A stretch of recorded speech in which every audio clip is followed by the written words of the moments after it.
Maman, on ne peut pas continuer comme ça. Ça fait des semaines que nos réserves sont presque vides. Chaque jour, c'est un combat pour trouver de quoi se nourrir, et je te vois te priver pour que j'ai quelque chose à manger. Ce n'est pas juste. Ne dis pas ça, ma fille. C'est mon rôle de maman de veiller sur toi. Les temps sont durs, oui, mais Dieu pourvoit. On a toujours réussi à s'en sortir, d'une manière ou d'une autre. L'espoir est la dernière chose qu'on doit perdre. L'espoir ne remplit pas un estomac vide, maman. J'ai réfléchi toute la nuit, et j'ai pris une décision. Je dois partir. Ma sœur, Khadija, est à la capitale. Elle travaille, elle a une vie là-bas. Je suis assez grande maintenant pour me débrouiller, pour aller chercher du travail moi aussi. Si je reste ici, je ne fais que t'ajouter un poids de plus sur les épaules. Je ne veux plus te voir t'inquiéter pour moi. Partir? Mais c'est une décision si radicale, ma chérie. La capitale, c'est un monde différent, un monde plein de dangers que tu ne connais pas. Les gens là-bas sont durs, la vie est rapide. Et puis, je vais faire comment sans toi? Tu es tout ce que j'ai. Ne me dis pas que tu vas me laisser seule. Je ne te laisserai jamais seule, maman. Mais mon cœur me dit qu'il faut agir. Ici, il n'y a rien pour moi. Regarde autour de nous, les jeunes de mon âge n'ont pas d'avenir. On est bloqués, enchaînés à la pauvreté. Je ne veux pas de ça pour nous. Si je pars, c'est pour nous deux. Je trouverai un emploi, je t'enverrai de l'argent. Tu n'auras plus à te soucier du repas du lendemain, tu pourras acheter les médicaments qu'il te faut pour tes douleurs. Je le fais pour que tu aies une vie meilleure, une vie plus sereine. Je pourrais te faire venir à la capitale quand je serai bien installée. Je sais, ma fille. Je sais que tu penses à moi. Mais l'idée de te voir t'éloigner me tord le ventre. Tu es si innocente, si naïve. J'ai peur que les gens profitent de ta bonté. J'ai entendu tant d'histoires sur les jeunes filles qui partent en ville et se perdent. La ville a un appétit féroce pour les âmes pures. Je n'ai pas les moyens de t'aider, je ne peux que te donner mes prières. Est-ce que tu es vraiment prête à affronter tout ça? Je dois l'être. La vie m'a déjà préparée, maman. On a grandi dans la difficulté, on sait ce que c'est de se battre. Je ne suis pas naïve, je sais qu'il faudra être forte. Je ne vais pas me perdre. J'irai directement chez Khadija, elle saura me guider. Promets-moi juste une chose, que tu seras fière de moi, peu importe ce qui arrivera. Et que tu me donneras ta bénédiction. Va, ma fille. Que Dieu te protège. Que tes pas soient guidés et que tu trouves ce que tu cherches. Ta bénédiction, tu l'as déjà. Je n'ai qu'une chose à te demander, ne m'oublie jamais, écris-moi dès que tu arrives. Je te le dis, le chemin sera long, mais ne baisse jamais les bras. Ne laisse personne éteindre la lumière qui est en toi. D'accord maman. Ma petite sœur. Tu es enfin là. Mon cœur s'est serré quand tu m'as annoncé ta décision, j'ai eu tellement peur sur la route pour toi. Le voyage s'est bien passé? Tu n'as pas eu de problème? On dirait que tu as vu un fantôme, tu as l'air tellement perdu au milieu de tout ça. Viens, on va s'en aller d'ici. C'est ça la capitale, ma chérie. Le bruit ne s'arrête jamais. J'ai l'impression de ne plus avoir d'oreilles, ma grande sœur. Chez nous, le plus grand bruit, c'est le chant des oiseaux le matin ou les cris des enfants qui jouent. Ici, c'est un vacarme incessant, un tourbillon. Mais ça va, j'ai prié tout le long du chemin. Merci d'être venu me chercher. J'avais un peu peur de me retrouver seule dans ce labyrinthe de rues. Jamais tu ne seras seule, ma petite sœur, tant que je serai là. Allez, suis-moi, on va prendre un taxi pour aller à la maison. Laisse-moi porter ta valise, tu as déjà l'air épuisée. Raconte-moi un peu ce qui se passe chez nous. Comment va maman? Est-ce qu'elle mange bien? J'ai l'impression que vous m'avez caché la vérité quand je l'appelle, elle me dit toujours que tout va bien. Mais je te connais, Salima, et je sais que si tu as fait le voyage jusqu'ici, c'est que la situation est vraiment critique. Elle va. Elle fait comme elle peut. Mais tu as raison, elle te cache des choses pour ne pas t'inquiéter. La vérité, c'est que la vie au village est devenue très, très dure. Les récoltes sont mauvaises, il n'y a pas de travail pour personne. On a beau se lever tôt, se coucher tard, on ne parvient pas à joindre les deux bouts. Maman se prive pour moi, elle me donne sa part de nourriture, et elle se contente d'eau et de prière. Je ne pouvais plus supporter de la voir souffrir comme ça. C'est pour elle que je suis venu, pour trouver un travail, pour lui envoyer de l'argent et lui permettre de vivre dignement. Je ne veux plus jamais la voir se coucher le ventre vide à cause de moi. Oh, ma petite Salima. Je m'en doutais.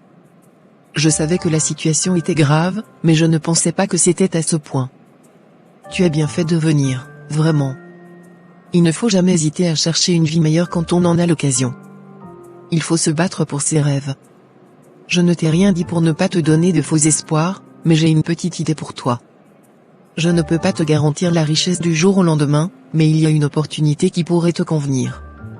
C'est un travail simple, mais au moins, ça paye. N'importe quoi, grande sœur. Je suis prête à tout faire. Tu n'as pas besoin d'avoir peur de m'en parler. Je suis venue pour me chercher, pour travailler, pour devenir une femme indépendante. Même si c'est un travail qui ne paie pas beaucoup, ce sera déjà plus que ce que j'avais là-bas. Je veux juste avoir la chance de commencer. C'est un petit poste de secrétaire bureautique. C'est un cybercafé, un endroit où les gens viennent faire des photocopies, utiliser Internet et taper des documents. La propriétaire du kiosque a besoin de quelqu'un pour s'occuper des clients, leur demander combien de photocopies ils veulent, ou s'ils veulent faire une session sur les ordinateurs. Tu vas apprendre vite, je te connais. On va y aller demain matin, elle te fera passer un petit entretien. C'est l'occasion de commencer, ma sœur, de prendre ta vie en main. C'est un point de départ pour toi, une première étape pour prouver à maman et au village que les efforts finissent par payer. Un cybercafé. Oui, je vois. Je ferai de mon mieux, grande sœur. Je serai à la hauteur, je te le promets. J'ai un but maintenant, et rien ne m'arrêtera. Merci. Merci de me donner cette chance. Bonjour. Je viens pour des photocopies, s'il vous plaît. J'ai un peu de travail en retard, et j'ai besoin de faire un grand nombre de copies de ces documents. C'est assez urgent. Vous pouvez m'aider ? Bonjour. Bien sûr. Donnez-moi vos papiers. Combien de copies par page ? Et faut-il les agrafer ? Ne vous inquiétez pas, même si c'est beaucoup, je vais vous faire ça rapidement. Je suis très efficace quand il s'agit de papier. Oui. Une seule copie par page, et pas la peine de les agrafer. Mais je n'ai jamais vu une personne avec autant de lumière dans les yeux. Vous êtes nouvelle ici. J'ai l'impression de fréquenter ce quartier depuis toujours, mais je ne vous ai jamais croisé. Je suis ici depuis quelques mois maintenant. Je viens de l'intérieur du pays. C'est ma grande sœur qui m'a aidé à trouver ce travail. C'est un peu un choc, la ville, mais il faut bien se chercher, vous savez. Le village, c'est bien, mais il n'y a pas d'avenir là-bas. Tenez, c'est bon. Merci. Bonjour. C'est encore moi. Je n'ai rien à faire photocopier aujourd'hui. En fait, je suis revenu parce que, depuis hier, votre visage et votre sourire ne me quittent plus. Je sais que ça peut paraître direct, mais la vérité est que la manière dont je vous ai vu hier. J'ai été attiré, j'ai été ému. J'aimerais qu'on apprenne à se connaître, qu'on devienne plus que de simples inconnus. Vous me plaisez, Salima. Je suis flatté, monsieur. Mais moi, les relations de la ville, tout ça. Je ne suis pas vraiment prête. Je viens d'une famille modeste, du village, et je suis à la capitale pour travailler, pour me battre pour ma famille. Je n'ai pas le temps, ni l'envie, de me laisser distraire par une relation. C'est une jungle ici, les gens ne sont pas toujours ce qu'ils paraissent, et je ne veux pas me compliquer la vie. Si vous dites que je vous plais, on peut se regarder comme ça et se dire bonjour quand vous venez au cyber, mais c'est tout. Non, mais c'est exactement ça qui me plaît chez vous. Votre honnêteté, votre simplicité, votre courage. Je ne suis pas comme les autres gars de la ville que vous imaginez. Moi, je suis sérieux, je travaille dur. Je suis technicien de laboratoire à l'hôpital. C'est moi qui fais les examens de sang pour tout le monde. Je vois des centaines de personnes par jour, mais c'est vous qui avez retenu mon attention. Je ne veux pas vous compliquer la vie, au contraire, je veux la rendre plus belle. Laissez-moi une chance de vous montrer que je suis sincère. Je veux vous protéger, vous aider. Laissez-moi vous donner mon numéro. Juste pour qu'on puisse discuter, rien de plus pour le moment. Vous verrez, je suis un homme bien.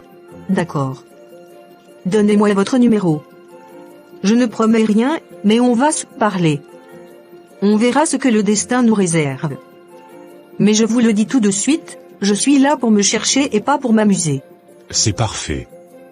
Mon but n'est pas de vous amuser, mais de vous aimer et de vous respecter. On va prendre tout notre temps, Salima. On a toute la vie devant nous. Salima, je me sens tellement bien quand je suis avec toi. C'est comme si tout le bruit de la ville disparaissait.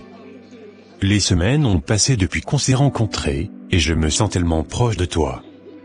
Je te parle de mon travail, tu me racontes ton quotidien, et je vois comment tu te bats pour ta famille. Tu es une femme formidable, et je respecte tellement la personne que tu es. C'est pour ça que je me sens prêt à aller plus loin. Je crois qu'il est temps pour nous de franchir une nouvelle étape, de ne plus se contenter de simples discussions. Je veux qu'on se rapproche, intimement. Stéphane, je ne m'attendais pas à ça. Je sais que tu es une bonne personne, et je me sens bien avec toi aussi. Je ne vais pas te mentir, tu m'as fait découvrir une autre facette de la vie ici. Mais, aller plus loin, intimement, je ne crois pas que ce soit le bon moment. Tu sais d'où je viens, je t'ai dit que je suis une fille du village. Chez nous, ces choses-là ne se font pas à la légère. Il faut du temps, il faut se connaître vraiment, se respecter, être sûr qu'on est fait l'un pour l'autre. Je suis venu à la capitale pour me construire, pas pour me brûler les ailes. Je n'ai pas la tête à ça, je n'ai pas le cœur à ça. Je ne veux pas me retrouver dans une situation que je ne pourrais pas gérer. Je comprends ce que tu dis. Et c'est justement ça qui me plaît. Je ne cherchais pas une aventure. Je suis sérieux avec toi, Salima. Je ne te dis pas ça pour te mettre la pression, mais parce que je me projette avec toi. Je suis prêt à prendre mon temps, à t'attendre, à être patient. Mais je voulais que tu saches ce que je ressens. Je ne veux pas que tu aies peur, je ne te veux aucun mal. Je veux te montrer que je t'aime, et que ce n'est pas qu'avec des mots que je peux le faire. C'est un signe de notre amour, c'est comme ça que les relations sérieuses se construisent. Ne t'inquiète pas, je ne vais rien forcer, je vais respecter ta décision. Merci de dire ça. Ça me rassure vraiment. Mais c'est une question de principe pour moi. C'est l'éducation que j'ai reçue. Je veux me sentir en sécurité, je veux être sûr que tu es celui qui sera là pour moi, peu importe ce qui arrive. Je ne doute pas de ta sincérité, mais le monde de la ville est si compliqué. Donnons-nous plus de temps, s'il te plaît. Continuons à nous connaître comme on le fait. Je te prépare à manger, on se voit, on discute, on partage. C'est déjà beaucoup pour moi. Je ne suis pas encore prête à sauter le pas. D'accord, Salima. Je te promets que je ne te brusquerai plus. Si tu me dis que tu as besoin de temps, alors je t'en donnerai tout le temps que tu veux. C'est toi qui décides. La seule chose que je te demande, c'est de me faire confiance. Je ne suis pas comme les autres. Je suis là pour toi. Je continuerai de te montrer par mes gestes et par mes paroles que je suis sérieux et que je t'aime. On attendra, d'accord ? D'accord, on attendra. Merci de comprendre. Je te fais confiance, Stéphane.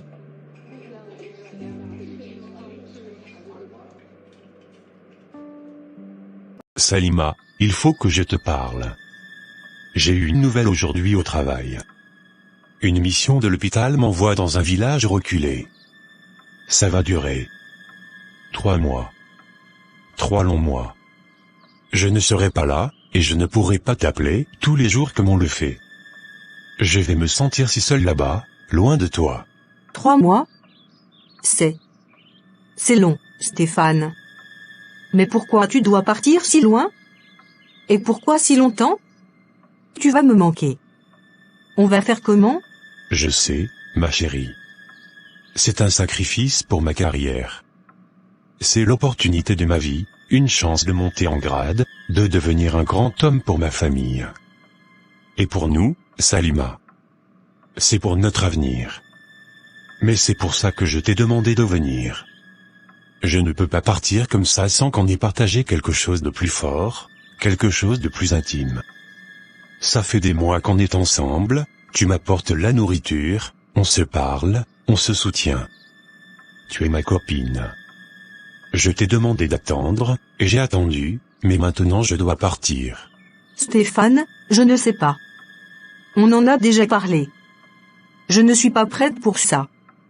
Le village, c'est mon éducation.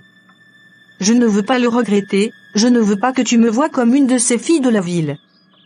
Je ne veux pas que tu penses que c'est une chose qu'on peut faire comme ça, à la légère. Le fait que tu partes en mission ne change rien à mes principes.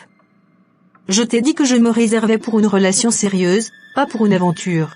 Mais Salima, c'est justement parce que notre relation est sérieuse que je te le demande. Je ne te vois pas comme une de ces filles, bien au contraire. C'est parce que tu es différente que je t'aime. Écoute-moi. Je ne te demande pas ça sans arrière-pensée. Je veux faire de toi ma femme, te doter, te marier. Mais comment pourrais-je te doter sans avoir ne serait-ce que goûté la femme que je veux épouser? C'est à notre coutume. De plus, quand je serai là-bas, je ne pourrai penser qu'à toi, me souvenir de toi, de notre moment. C'est comme ça qu'on se lie pour toujours, ma chérie. Si tu me laisses partir sans ce souvenir, j'aurai l'impression qu'il manque quelque chose entre nous. Tu me parles de mariage, de dot. C'est vrai, c'est important. Mais ce n'est pas censé être un échange. Le mariage, ça doit être une décision, pas un chantage. Tu me dis que tu vas me marier, mais tu ne peux pas me le promettre. Tu sais comme moi que les promesses en l'air, en ville, ça n'a aucune valeur. Je t'en prie, ne me mets pas dans une situation où je pourrais souffrir. Mon cœur est fragile, je suis loin de ma mère, et je n'ai personne d'autre que ma sœur pour me guider. Je te le promets, Salima. Je le jure sur la tête de ma mère. Je vais t'épouser. Je vais te doter, je vais faire le coco chez toi. Mais s'il te plaît, pense à moi, à notre amour. Donne-moi une raison de penser à toi chaque seconde pendant ces 3 mois. C'est la dernière chose que je te demande avant de partir. Pense à ça comme une preuve d'amour, de confiance. Une promesse silencieuse que tu vas m'attendre. D'accord.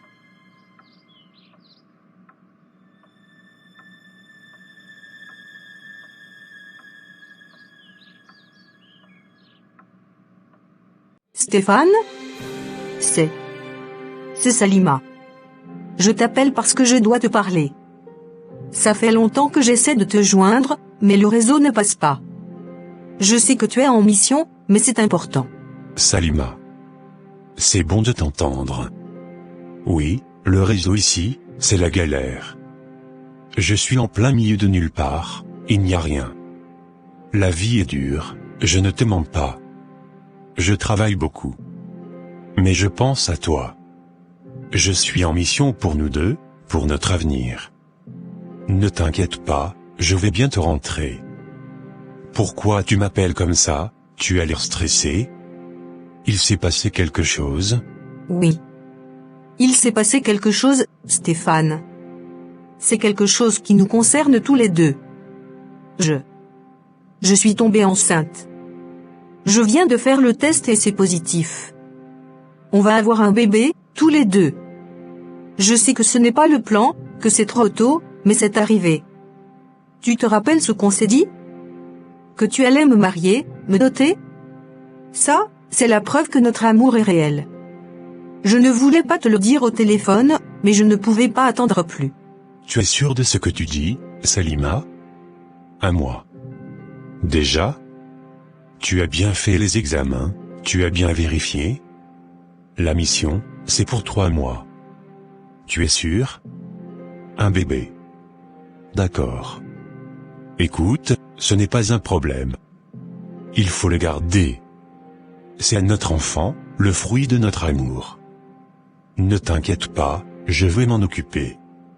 Je suis un homme, je vais prendre mes responsabilités. Ça change tout. Je vais devoir rentrer plus tôt que prévu. Je vais devoir tout arrêter ici, mais ce n'est pas grave. Je serai avec toi, je vais prendre soin de toi et de notre bébé. Tu vas revenir? Vraiment? J'avais tellement peur de te l'annoncer. Je ne savais pas comment tu allais réagir. Je suis rassurée maintenant. On va se débrouiller, tu vas voir. Je n'ai plus peur, maintenant que je sais que tu es avec moi. Je t'aime, Stéphane. Je t'attends, rentre vite. Oui, je vais rentrer. Je te tiens au courant. On va gérer ça, ne t'en fais pas. Mais il faut que je te laisse, je n'ai presque plus de batterie. Sois forte. Je t'appelle dès que je peux.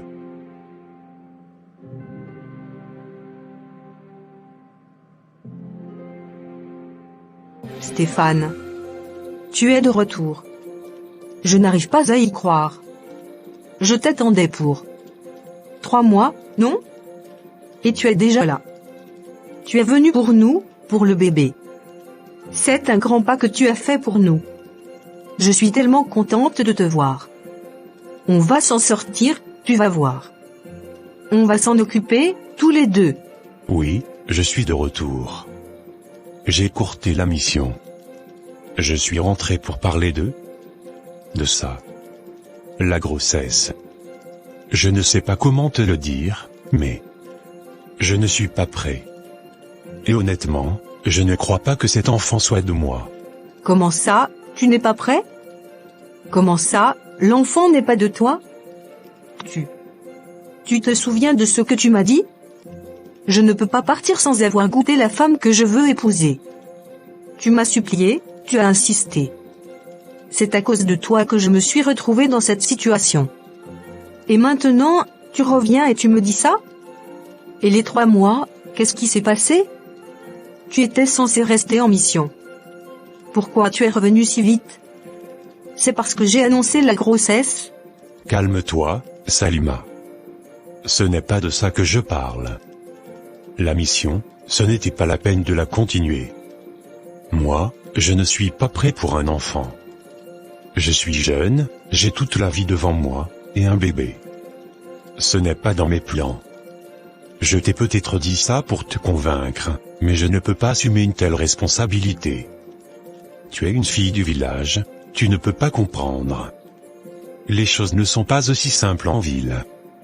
Et puis, je te le répète, je doute que cet enfant soit de moi. Je suis un homme, je connais mes affaires. Je ne comprends pas? C'est toi qui ne comprends rien. Tu me disais que l'amour ne s'explique pas, mais que l'amour ça se prouve. Je t'ai fait confiance, Stéphane. J'ai rompu mes principes pour toi, pour ta prétendue mission de 3 mois. Et maintenant, tu reviens et tu m'accuses? Tu dis que l'enfant n'est pas de toi? Regarde l'agenda, c'est toi qui as insisté, tu es parti, et quelques semaines plus tard, je suis enceinte. Ça ne te dit rien? La preuve, elle est là, non? Tu es un médecin, tu sais bien que ça ne peut pas être une coïncidence. Les coïncidences, ça existe. C'est pour ça que je ne suis pas là pour discuter. Je suis là pour faire les choses correctement. Je suis un médecin, oui. Je vais prendre ton sang, je vais faire les examens. On va vérifier les possibilités de cette grossesse. J'ai fait les tests. J'ai analysé ton sang, comme un professionnel. C'est pour ça que je suis de retour à la capitale, j'ai tout ce qu'il faut ici pour faire ce genre d'examen. Je te l'ai dit, je suis un homme de science, je ne laisse rien au hasard. Et les résultats ne sont pas bons, Salima. Pas bon? Qu'est-ce que tu veux dire? Tu m'as dit que la grossesse était trop tôt, que tu n'étais pas prêt, mais maintenant, tu me parles de résultats. Qu'est-ce que c'est que ça? Regarde. Ton sang montre des signes d'anomalie. C'est une grossesse à risque. Le fœtus. Il ne se développe pas comme il faut. Il pourrait y avoir des complications, des risques pour toi. On ne peut pas prendre ce risque, Salima. Je suis un professionnel, je sais ce que je dis. Ce n'est pas une question de savoir si l'enfant est de moi ou pas. C'est une question de vie ou de mort. Il faut faire sauter cette grossesse. Faire sauter? Non, non, je ne peux pas faire ça. Stéphane, tu te moques de moi? C'est le prétexte que tu as trouvé pour ne pas t'occuper de cet enfant? Je t'ai fait confiance, j'ai accepté de te suivre. Tu m'as manipulé pour me mettre dans cette situation, et maintenant, tu veux me forcer à tuer un enfant qui n'a rien demandé? Je suis une fille de mon village, je ne peux pas faire ça. C'est un péché. Et s'il m'arrivait quelque chose? Si je meurs en faisant ça? Ma mère est au village, elle est seule. Tu veux qu'elle perde sa seule fille? Tu ne penses qu'à toi. Pense à toi, Salima. C'est ta vie qui est en jeu. Je t'ai dit que je suis un professionnel, je ne te mentirai pas sur un sujet aussi grave. C'est une grossesse dangereuse. Je ne veux pas que tu souffres. Je ne veux pas qu'il t'arrive malheur. C'est pour ton bien que je te dis de faire sauter ça. Mon bien? Tu parles de mon bien alors que tu m'as menti depuis le début? Non, je ne ferai pas ça. Je préfère garder cet enfant, même si je dois le faire seul. Je suis venue en ville pour me battre, pour travailler, pour me faire un nom. Je me suis fait avoir par toi, mais je ne vais pas laisser ma vie être détruite par toi. Je vais garder ce bébé, et je vais m'en occuper. Je suis assez forte pour ça. Si tu ne veux pas de lui, alors va-t'en. Laisse-moi seule. Je ne peux pas, et je ne vais pas, me débarrasser de cet enfant. C'est tout ce que j'ai à te dire. Mais, Salima, comment as-tu pu te laisser berner comme ça? Quand je te parlais des hommes de la ville, je savais qu'ils étaient capables de tout pour obtenir ce qu'ils veulent. Il t'a dit qu'il partait en mission pour 3 mois, et il a insisté pour avoir ce qu'il voulait avant de partir. Et le jour où tu lui annonces que tu es enceinte, il revient en un clin d'œil? C'est une ruse. C'est le plus grand menteur que j'ai jamais vu. Il t'a utilisé et maintenant il veut que tu te débarrasses de son enfant. Je ne sais pas. Il m'a dit qu'il m'aimait. Il m'a promis de me marier. Il m'a dit qu'il avait besoin de se souvenir de moi pour son voyage. J'y ai cru, Khadija, j'y ai vraiment cru. Il a l'air si sérieux, si bien éduqué, il travaille dans un hôpital. Je pensais qu'il était différent. Mais quand il est revenu, son regard était froid. Il m'a dit qu'il n'était pas prêt. Il a dit que cet enfant n'était peut-être pas de lui. Comment est-ce possible? Je n'ai eu personne d'autre que lui. Je suis perdue, Khadija. Je ne sais plus quoi faire. Écoute-moi bien, Salima. Cet enfant, c'est le sien, c'est sûr. Il n'y a pas de doute. Et sa soi-disant grossesse à risque, c'est un mensonge de plus. C'est un homme lâche. Il n'a pas voulu d'enfant. Il a voulu te manipuler pour que tu te débarrasses de la preuve de sa trahison. Mais il ne réussira pas. Je vais lui parler. Je vais l'appeler pour mieux comprendre. Je ne le laisserai pas s'en tirer comme ça. Non, ne l'appelle pas. S'il te plaît. Il a dit qu'il ne te connaissait pas. Il a dit qu'il n'avait rien à voir avec ma famille. S'il ne veut pas de cet enfant, je m'en occuperai seule. Je ne veux pas de problème avec lui. Il a à voir avec toi, Salima, et tu es ma petite sœur. Ce qui t'arrive, ça me concerne directement. Je ne suis pas la naïve fille du village. J'ai un peu d'expérience de la vie ici. Je vais l'appeler et lui dire que je ne suis pas d'accord avec ses méthodes. Si un jour, il veut avoir affaire à toi, il devrait d'abord passer par moi. Allô? C'est qui? Je suis occupé là. C'est Khadija, la grande sœur de Salima. Je t'appelle parce que je viens de savoir ce que tu as dit à ma sœur. Je ne sais pas comment tu peux faire ça, mais je vais te demander des explications. Comment oses-tu te présenter comme un homme sérieux, un homme de bien, alors que tu as manipulé ma petite sœur, et que tu veux la forcer à avorter? Tu lui as dit que la grossesse est une grossesse à risque, alors que je sais pertinemment que c'est un mensonge. Ah. C'est vous. Je ne vois pas le rapport que vous avez dans cette histoire. C'est un problème entre moi et Salima, et je n'ai rien à faire avec vous. J'ai été clair avec elle. Il faut qu'elle se débarrasse de cette grossesse. Si elle ne le fait pas, alors il n'y a plus rien entre nous. Il n'y a plus rien entre vous? Mais vous lui avez promis le mariage, la dot, tout le coco. Vous lui avez dit que vous alliez prendre soin d'elle, que vous l'aimiez. Vous lui avez dit que vous étiez un homme responsable. Et maintenant, quand la grossesse est là, que la preuve de votre amour est là, vous voulez la faire sauter? C'est ça votre responsabilité? Un homme qui fuit quand un enfant arrive? Écoutez-moi bien. Salima est une fille qui vient du village. Elle ne connaît rien à la vie en ville. Je lui ai dit ce qu'il fallait. Il faut qu'elle fasse sauter cette grossesse. Si elle le fait, je me marie avec elle. Si elle ne le fait pas, il n'y a plus rien entre nous. C'est tout ce que j'ai à dire. Vous êtes un homme sans cœur. Vous avez brisé la confiance de ma sœur, qui vous a fait confiance. Elle s'est privée pour vous, elle vous a cuisiné, elle vous a fait des cadeaux, et vous lui demandez de tuer son enfant? Et dire qu'on vous a toujours cru en tant que médecin, un homme qui sauve des vies, mais vous êtes pire que ceux qui en ôtent. Si vous êtes là-dedans, c'est que la situation est plus grave que ce que vous croyez. Je ne vous laisserai pas vous en tirer comme ça. J'ai compris.